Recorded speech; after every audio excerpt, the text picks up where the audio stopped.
I think what was very interesting about the revelation of sort of coming out of hiding is that the photographer who took the photograph is well known to Sarah Ferguson, as sort of one of her tame photographers. And it appeared in the Sun newspaper, who've always, of course, been very close to Sarah Ferguson. So there's some suspicions, Lauren the Insider has kind of looked into this, that this was a sort of set-up job. She may well have been paid for this. Lots of money was flying around as people tried to find her. And it may also been a realization that she couldn't hide forever and she had to sort of come out in the open. What if the photo that finally exposed her was never meant to stay hidden in the first place? For over 200 days, Sarah Ferguson remained completely out of sight. So how did one perfectly timed image suddenly surface? And more importantly, who made sure it did? Because the man behind the camera wasn't just a photographer. He's someone long associated with Sarah Ferguson, a familiar figure within her trusted circle. And almost too perfectly, the image appears in The Sun, a publication known for its close ties to her world. Which raises a serious question. Was this accident, or was it controlled? Insiders, including Lauren, have started connecting the dots, and what they're suggesting is hard to ignore. This may not have been a random leak, but a carefully staged reveal. At the time, reports claimed that large amounts of money were being offered to anyone who could track her down. The pressure was rising, the demand was growing, and perhaps she understood that staying hidden forever simply wasn't an option. For more than 200 days, she stayed out of sight while, behind the scenes, everything around her was quietly shifting. But now, that silence is beginning to break. Inside a 14,000 pounds a week Alpine suite, this wasn't just about isolation, it was about strategy. A potential $1.7 million decision was taking shape, one that could completely reshape how this story is. But lots of stories again, whether she is going to do some big expensive interview or lucrative rather I should say, interview or book, how much pressure is being put on her by the pilots and others not to do so, whether this is a negotiating tactic in order to get paid off. Understood.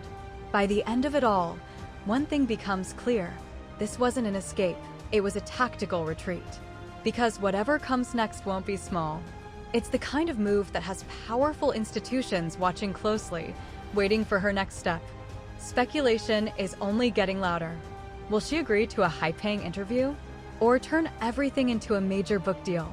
And behind all of this lies a bigger question. How much pressure is being applied to keep her silent?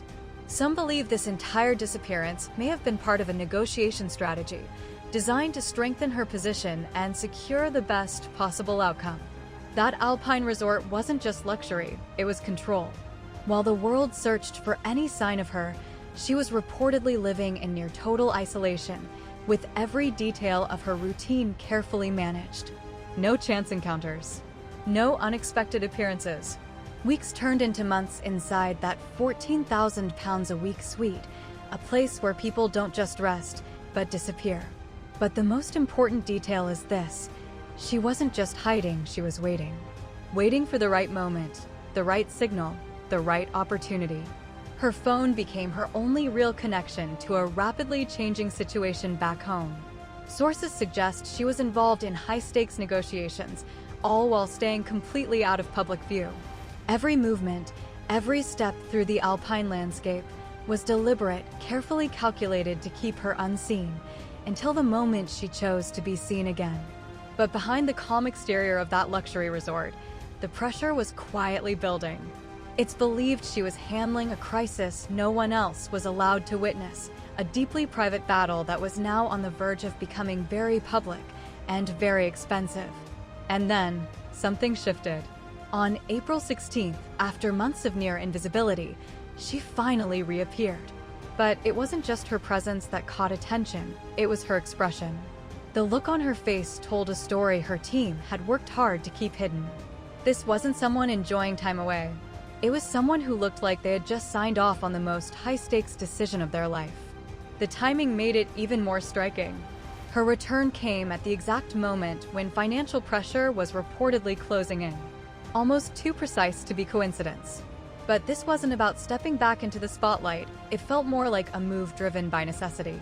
Because while she remained out of sight in the mountains, A multi-million-dollar arrangement was quietly taking shape, and the terms of that deal were about to change everything. At the same time, a different narrative was beginning to surface, one that painted a picture of vulnerability. Mentions of financial fear, even concerns about losing stability, began to appear. But alongside that came something else, an unspoken warning. Reports suggested she may hold deeply sensitive information. But fundamentally getting out the pity, because it spoke about her worries about being homeless, didn't it?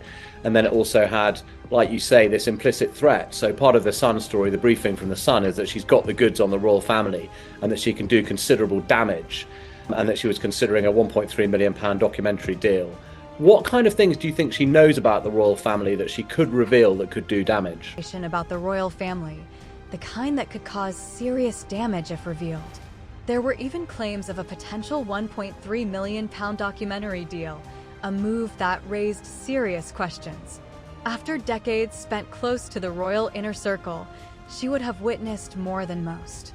Her long-standing connection to figures like Princess Diana, her proximity to Prince Andrew, and her exposure to private moments over the years, all of it could hold stories the public has never heard.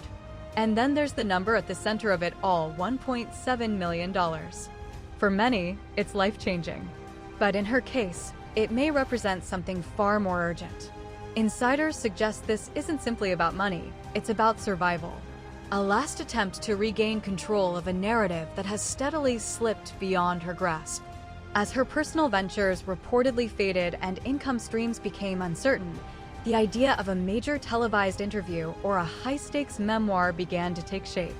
According to sources, that $1.7 million figure isn't random, it's a calculated threshold. The amount she may need to sustain her life outside the protection of the palace. But stepping into that deal comes with serious consequences. Because the closer she gets to signing anything, the greater the pressure becomes behind closed doors. But she's been hanging around the royal family for the last 40 years. She may well, having been so close to Diana, have all sorts of stories about Charles. She may know clearly a lot more about Andrew's relationship with Epstein. She will have picked up stories, I suspect, about other members of the royal family. This isn't just a business decision anymore, it's something much bigger. It is a gamble that could effectively cut off her remaining ties to the institution she has spent decades trying to stay close to. Sources claim that while the potential payday could secure her future, it may also permanently position her as an outsider, with no clear path back. The tension, insiders say, is becoming increasingly visible to those around her. Those close to her suggest she has been carefully studying the outcomes of others who found themselves in similar positions, trying to understand how to speak publicly without triggering a complete collapse of relationships. But as the 2026 documents continue to surface, revealing details that appear to contradict earlier public statements, a controlled approach is becoming harder to maintain. Rumors now suggest that publishers and broadcasters are no longer interested in a filtered version of events. Instead, they are seeking something far more direct, a raw, unedited account that only she can provide. That shift has raised the stakes significantly because this is no longer just about financial gain. Every step she takes in these negotiations is reportedly being monitored by people who stand to lose the most if she decides to speak openly.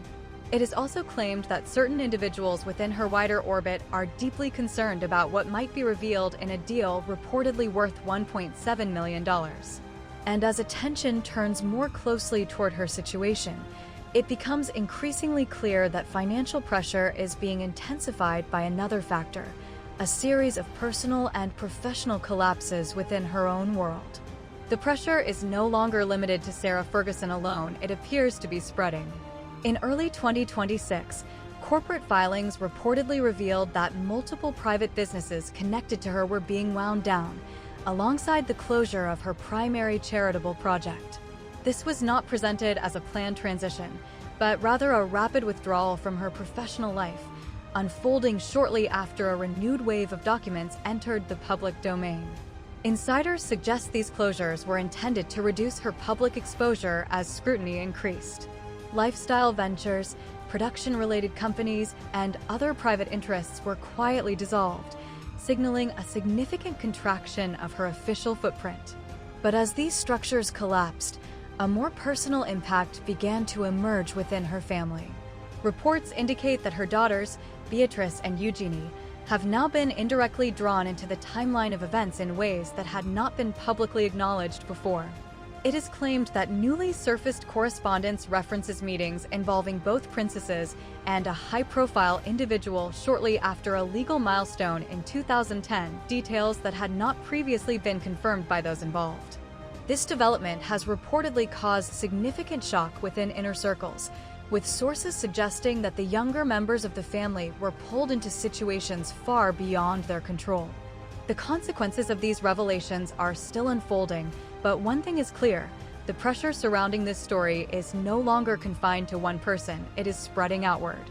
This has now escalated into what many insiders are calling a reputational emergency, one that no traditional PR strategy can easily contain. According to rumors, Sarah Ferguson is now facing the difficult realization that past decisions may have left a lasting impact not only on her own name, but also on her daughters' futures. Some close to the situation believe that the recent closure of her trust and multiple business interests is part of a last-ditch effort to reduce exposure, an attempt to pull her family out of the line of fire before the situation intensifies further. But even that strategy is becoming increasingly difficult to maintain as new layers of evidence continue to surface. What makes the situation more complex is the emergence of new digital material, emails, documents, and records that are far harder to explain away than previous claims or media reports. With each passing day without a clear public response, skepticism only continues to grow. Insiders say tensions within the York household have now reached a breaking point as they come to terms with the fact that these documents are no longer just about the past, they are actively shaping their future. While the shutdown of businesses marked a significant blow, sources suggest that a far more serious development emerged from a single leaked email reportedly dated 2010. This message, recently included in a large 2026 document release, has reportedly shifted the entire narrative and left those involved with very limited options. Among the materials allegedly released by authorities, one exchange in particular has drawn widespread attention. It is claimed that an email linked to Sarah Ferguson contains wording that has shocked observers and reopened long-standing questions about the nature of certain relationships. What makes the timing particularly significant is that the email was reportedly sent during a period when the individual in question was already facing serious legal and public allegations, directly contradicting her previous claims of immediate separation. Further rumors suggest that the 2026 data release contains additional messages referencing private meetings, travel arrangements, and personal interactions that were never publicly disclosed. Some of these communications are said to involve discussions taking place within or around royal settings, adding another layer of sensitivity to the material. Perhaps most concerning for those close to the situation is the suggestion that these leaks extend beyond her personal reputation. Sources claim there are references involving her daughters, which has reportedly intensified the urgency behind her current decisions. Allegations that family members were indirectly connected to private meetings after key legal milestones have created even greater pressure within her inner circle. Insiders now suggest this is the real reason behind her reported push for a major financial deal, potentially worth $1.7 million. As the situation shifts from reputational damage control to something far more urgent and personal in scale. The tension has reportedly turned the family's inner circle into a zone of complete silence. Sources claim Sarah's recent Alpine retreat was not just isolation, but a desperate attempt to coordinate a response while legal teams in London struggled to contain the fallout of the arrest. But as the investigation expands to include travel logs, financial trails, and private flight records, the space for a controlled explanation is rapidly disappearing. Each new piece of evidence being revealed suggests that the arrest may not be the conclusion, but the beginning of a far larger reckoning. Authorities are now reportedly examining anyone who may have facilitated or enabled these alleged breaches of trust. And as the world watches the legal pressure intensify, one question continues to grow louder. What exactly did Sarah know about these exchanges, and will she reveal it herself before the courts do? Because when you step back and look at the full picture, it becomes clear that what once seemed like stability is now unraveling fast. The end of the York legacy is no longer just speculation. It may already be in motion. The high-stakes game Sarah Ferguson has been part of for decades is now reaching its final phase. Every path ahead appears to come with irreversible consequences. If she chooses the reported $1.7 million deal and speaks publicly, it could mark a permanent break from the institution she has spent years orbiting. But if she remains silent, she risks being defined entirely by documents and narratives she cannot control. Reports suggest the 2026 files have made the previous balance impossible to maintain. The Alpine calm has faded, and the gamble she now faces is no longer just financial, it is existential. It is about whether anything of the York legacy can still be preserved at all. As proceedings involving Prince Andrew continue to develop, global attention is now fixed on whether Sarah will eventually step forward and reshape the narrative herself, or remain silent as events unfold without her voice. Is she a woman seeking redemption, or simply the last person holding a story too sensitive to stay untold? Only time will reveal whether her $1.7 million decision was an act of survival, or the final turning point in a collapsing legacy. If you enjoyed this breakdown, don't forget to like this video, subscribe to the channel, and share it with others who follow the story. Stay tuned, because the next update could change everything.